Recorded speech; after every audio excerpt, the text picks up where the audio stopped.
We are up to Chapter 6, Trouble Over the Horizon. Leo listened to the sound of the Boeing 747's supersonic engines hurtling him and Abby through the air and felt a sense of impending doom. Abby was asleep in the seat beside him while Leo was wide awake, his brain exploding with anxiety. He'd flown before, but never in a plane. Since he had discovered he was a turner, Leo had turned into birds a handful of times. He had never taken to flying the same way Abby had. The risk of falling out of the sky seemed too real. He felt it right now, despite the deceptive normality of the 747's interior. Leo had thought that Auric was joking when he told him where they needed to go. You expect us to go looking for him in some zoo in Paris? He'd asked. The Parc Zoologique de Paris is one of 4 potential hideouts that Emerson Trimble had identified based on Clement Gonzalez's known movements. 4? Leo asked. Yes. The first you already stumbled upon in the quarry under Camp Stillbone. Apart from the Paris Zoo, there are 2 others, one each in Rome and Antarctica. Based on what we know, Gonzalez is most likely to be in Antarctica. We're going to Antarctica then? Said Abby enthusiastically. No, said Auric, it's far too dangerous. And chilly, said Leo. We'd totally freeze our butts off down there. That's why we told your father to pack for sub-zero temperatures. Leo and Abby looked at each other. Dad is going to Antarctica? Asked Leo. I've spoken to Vernon, continued Auric, and he agreed that it is best if he be the one to fly into the proverbial hotspot of this operation. But isn't it a cold spot? Said Leo. Abby rolled her eyes. It's an expression, she said. Paris is the least likely location of Gonzalez's activities, said Auric, which is why it's safest for you and your sister to head there. Well, why can't we just stay here? Said Leo nervously, squeezing his sliced earlobe. Because that would be boring, said Abby. Yes, that, said Auric patiently. But also it will take turners to drive Clement Gonzalez out into the open and terminate his plans once and for all. So it was that Leo had found himself airborne later the very same day.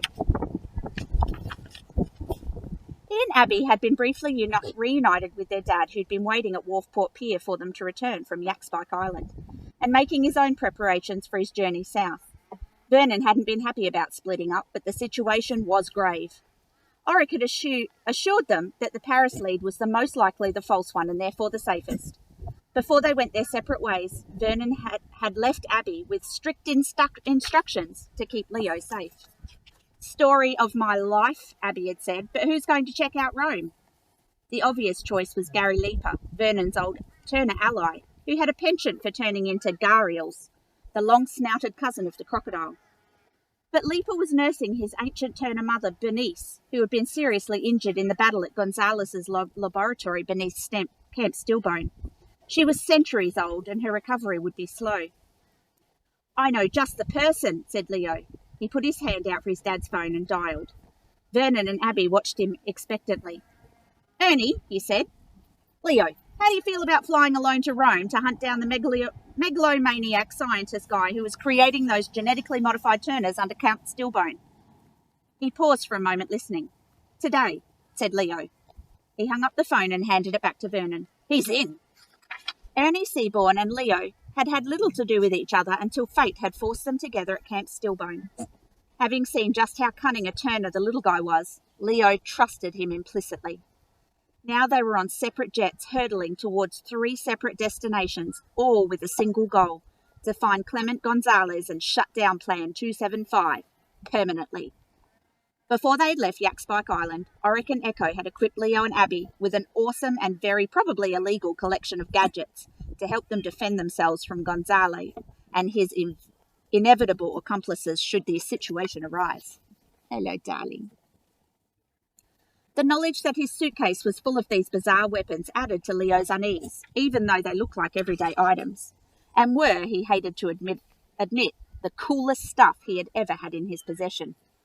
Auric had assured them that none of it was dangerous unless deployed in the manner intended, nor would it be detected by airport security.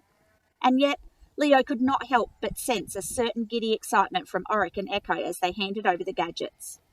First had been an ordinary-looking bottle of perfume spray. Ah, yeah, Abby had said. as she inspected the small glass bottle. I don't really do perfume. Not perfume, corrected Oric. Memory erasing spray. Wipe the victim's last 30 seconds of memory. Perfect if someone sees you turn. No way, said Leo, holding the bottle to his eye and peering at the liquid inside. Please use it sparingly. It contains several $1,000s worth of a rare plant sap. It took Echo a decade to perfect it. Leo looked at Abby. You know, sis, once when I was 10, I put snot in your ice cream. You did what? Leo sprayed the perfume at Abby's face. Her eyelids drooped. Nice fragrance, said Leo. Fruity. Use it sparingly, chided Oric, grabbing the bottle and firmly replacing the cap. He held on to it until Abby's eyes refocused, and then he handed the bottle back to Leo. What's that? Asked Abby, blinking her eyes. Memory spray, said Oric firmly. Good, said Abby. I should try to wipe my memory of the smell of Leo's stinky armpits. Moving on, said Oric, handing a cheap-looking blue pen each to Leo and Abby. Pens? Asked Abby. Beetle biro, said Oric. Echo was particularly proud of this one. Stab the nib into any turner, and they will turn into a dung beetle. At once, Leo and Abby simultaneously tried to stab each other, but Oric grabbed their wrists mid-air, stating impatiently, We tweaked the formula of the ink to be ineffectual on you both. Hey, Remy. Leo clipped the nib back into his pen and smiled at Abby sheepishly. Any side effects? Said Abby, studying the pen. Glad you asked, said Oric. Depending on the severity of the dose, the victim may be turned for 99 days. 99 days, said Leo. He held up the biro with a mixture of fear and awe. It will take a day or so, said Oric matter-of-factly. And it will probably cause memory loss and some brain alteration, and perhaps leave the victim with a permanent taste for dung. You guys are seriously twisted, said Leo, carefully putting the pen on the workbench. Echo nodded in agreement. Oric handed Leo a powdery black sphere that smelt like lavender and had tiny pieces of bark-like grit poking out of it. It resembled the sort of overpriced gift that department stores sold around Christmas time. Usually they were designed to be dropped in bathwater to create a fizzing, supposedly muscle-calming chemical reaction. I am guessing that is not a bath ball, said Leo. Oric and Echo chuckled. Okay, said Abby, picking up one of the balls to inspect it for herself. If it's not for relaxing muscles, what is it for? Oh, it will definitely relax your muscles, said Oric and Echo. In a matter of speaking, he picked up another powdery ball for himself and sniffed it. Echo and I have been working on these for years, he said with barely concealed glee. Poor old Emerson always thought it was somewhat gruesome to never let us use them, but at last we can let you try them out on our behalf. Please tell me now what it is, said Abby, looking at the ball with trepidation. Bug bomb, said Oric, with barely suppressed excitement. Bug bomb, repeated Abby. What do we do with it, said Leo. Toss it into water, and it will immediately explode into hundreds of extremely unhappy insects. Wasps, spiders, bull ants, even a cockroach or two. He held the ball close to his face and inspected it closely. The poor thirsty critters are compacted in there in suspended animation. They'll be apocalyptically furious when they're finally released, and insanely itchy too on account of being glued together with highly scented talc. Leo tried to imagine a mini tornado of insects swarming out of a fizzing bath of water. The image was as fascinating as it was horrifying.